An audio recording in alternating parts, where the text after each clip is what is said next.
Morning students, I am Archana Gupta, your accountancy lecturer. और जैसे कि आप जानते हैं हम चैप्टर 5 पढ़ रहे हैं कंपनी। ये चैप्टर थोड़ा लंबी है और इसी चैप्टर में मैंने आपको पढ़ा रही थी डिबेंचर, ठीक है। और मैंने आपको बताया था कि डिबेंचर क्या होता है, what is a debenture and why we accounting for the debenture, why we company issued debenture and tell about the debenture, accounting of debenture. तो हमने डिबेंचर की अकाउंटिंग भी पढ़ी। अकाउंटिंग हमने जो अब तक पढ़ी है वो पढ़ी है डिबेंचर की when amount payable in application, whole amount जब एप्लीकेशन पर रिसीव हो रहा था। मैंने आपको बताया था कि शेयर का जिस तरीके से शेयर का अमाउंट है वो ऐसा भी हो सकता है कि शेयर का अमाउंट एप्लीकेशन पे मिलता है, वैसे ही हो सकता है डिबेंचर का भी दोनों तरीके से अमाउंट होता है, वो पेबल होता है या तो इंस्टॉलमेंट पे और या ही होल अमाउंट ऑन एप्लीकेशन।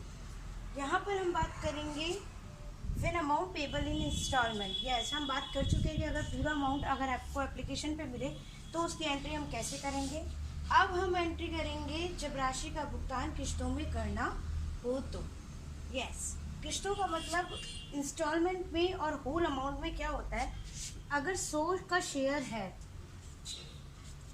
100 रुपये का शेयर है और उसे एक बार एप्लीकेशन पर लेना हो तो that is whole amount on application.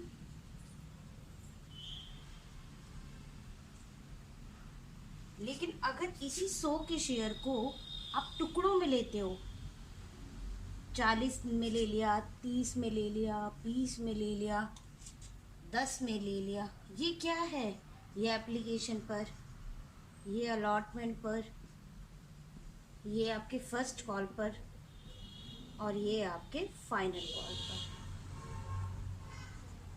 तो ये जो केस है ये है होल अमाउंट ऑन एप्लीकेशन और ये है amount on installment. Yes, amount on instalment.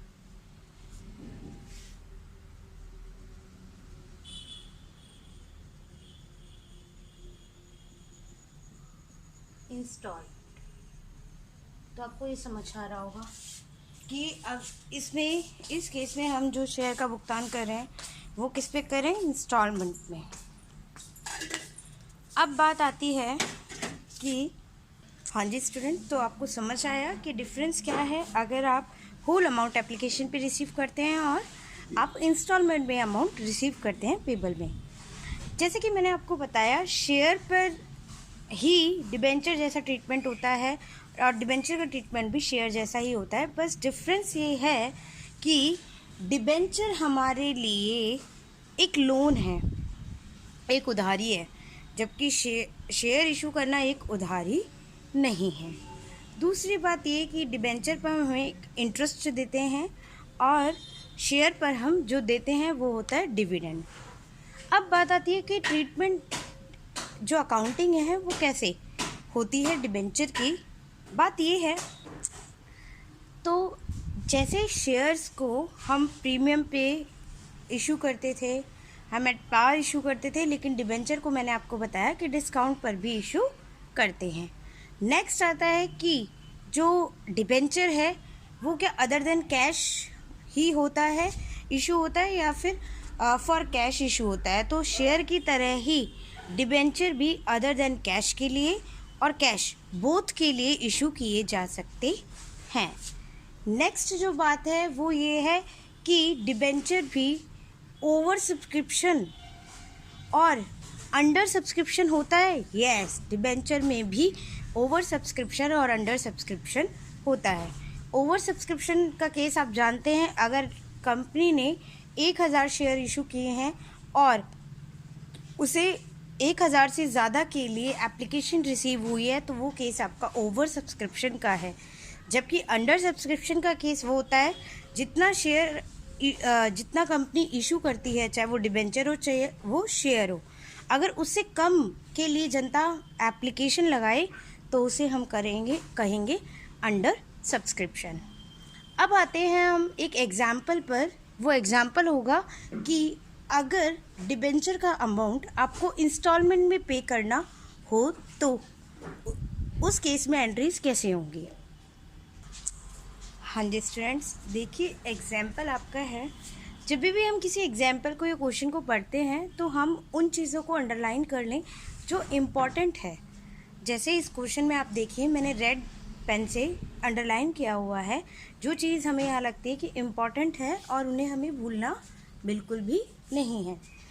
Gagan limited ने ₹100 वाले 5008% ऋण पत्रों को 20% प्रीमियम पर निर्गमित किया है। यस, आपके एक शेयर डिबेंचर की वैल्यू है ₹100 और कंपनी जो इशू कर रही है वो कितने हैं, 5000 डिबेंचर, और उन्हें 20% प्रीमियम पे किया है। तो अब जो डिबेंचर की वैल्यू 100 रुपीज़ है, क्या अब 100 रुपीज़ रहती है? नहीं, वही वैल्यू 100 का 20% मतलब 20 रुपीज़ इंक्रीज़ होके वो वैल्यू हो जाती है 100 + 20 = 120। राशि इस प्रकार दी है कि आवेदन पर 25%, हमें 25% किसका पे करना है आवेदन पर जो दिया है हमें, उसका मैं एक वर्किंग नोट बना के बताऊंगी। क्योंकि जो अमाउंट हमारी है डिबेंचर की जो वैल्यू है वो है अब 120, तो 120 का 25% हमें किस पे करना है, एप्लीकेशन पर, और उसका अलॉटमेंट पर, आवंटन पर हमें पे करना है 50%। मतलब कितना हो गया, 120 का 75% टोटल हो गया, 25 आपको आवेदन पे करना है और आवंटन पर 50।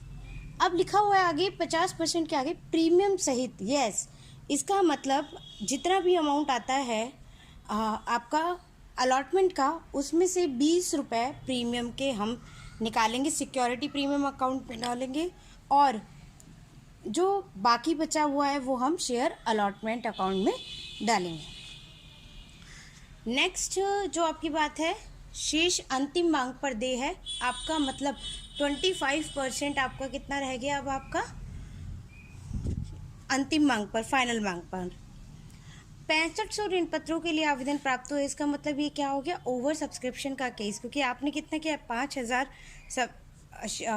वो डिबेंचर इशू किए हैं, लेकिन आपके लिए आया कितना है, 6500। 6500 आपके पास आए हैं एप्लीकेशन, इट मीन्स आपका ओवर सब्सक्रिप्शन है, जिसमें से आपने 500 रद्द कर दिए हैं। यस, 500 को हम उनका एप्लीकेशन मनी देकर वापस रिटर्न कर देंगे और एंट्री हम application account debit to bank कर देंगे, जस्ट अपोजिट एंट्री, रिसीव के जस्ट अपोजिट एंट्री कर देंगे, और शेष को यथानुपात बंटन कर दिया गया। आवश्यक जर्नल प्रविष्टि दीजिए। यही क्वेश्चन आपका इंग्लिश में भी लिखा गया है, तो आपको समझ में आ गया होगा कि क्वेश्चन क्या है। क्योंकि हम एक एक क्वेश्चन, एक एक लाइन को नहीं पढ़ेंगे तब तक हमें चीज़ें समझ नहीं आएंगी। तो हमें समझ में आया, हम इसकी मोटी मोटी बात समझे कि 100 रुपये का शेयर था जिसे हमने 20% प्रीमियम पर इशू किया है, सॉरी डिबेंचर, और 5000 डिबेंचर इशू किए थे जिसके रिसीव में हमें आए हैं 6500, जिसमें से 500 हमने कैंसिल कर दिए हैं, रिजेक्ट कर दिए हैं। आगे हम देखते हैं कि हमारी एंट्रीज कैसे होंगी, वर्किंग नोट क्या बनेगा। देखिए, सॉल्यूशन को करने से पहले, एंट्रीज़ को करने से पहले मैंने यहाँ पे वर्किंग नोट बना दिया है, क्योंकि हमें जो पेबल अमाउंट है ऑन एप्लीकेशन ऑन अलॉटमेंट, ये चीज़ें रुपीज़ में नहीं दिए हैं कि 30 रुपये होगा या 40 रुपये होगा। पहले जब भी हमने क्वेश्चन किए तो हमें ये सीधे सीधे दिया होता था, लेकिन इस क्वेश्चन में हमें परसेंट दी हुई है, तो परसेंट को हमें पहले रुपीज़ में कन्वर्ट करना होगा कि 100 रुपये की वैल्यू को कैसे डिवाइड किया गया है एप्लीकेशन पे, अलॉटमेंट पे और फाइनल कॉल पे। तो देखिए यहाँ पे पहले मैंने प्रीमियम की कैलकुलेशन की है, प्रीमियम की कैलकुलेशन मैंने की है। आप जानते हैं कि आपकी फेस वैल्यू ऑफ डिबेंचर हमें क्वेश्चन में दिए 100 रुपीज़, प्रीमियम की रेट है हमारी 20%, तो प्रीमियम कितना हुआ 20। तो now value of debenture after premium 100 + 20 = 120, 120 रुपये हो गई है। अब 120 रुपये को हमें डिवाइड करना है एप्लीकेशन अमाउंट में, अलॉटमेंट अमाउंट में और फाइनल कॉल में। तो हमें बोला गया है जो एप्लीकेशन है वो डिबेंचर की वैल्यू का 25% है, तो मैंने 120 का 25% निकाला है। 30 रुपये आपका क्या है, एप्लीकेशन का अमाउंट। अलॉटमेंट का अमाउंट है आपका 50%, इसका मतलब वो कितना है, ₹60। 60 में आपको ये लिखा हुआ है कि 20% आपका प्रीमियम है। आपको बताया ना कि प्रीमियम का अमाउंट कितना है, ₹20, तो हमने निकाला है। तो अगर 60 में से हम 20 रुपये प्रीमियम के हटा दें तो अलॉटमेंट का अमाउंट कितने का होगा, 40 का। नेक्स्ट है फाइनल कॉल भी आपकी 25% की है, तो ये भी कितने का हुआ, 30 का।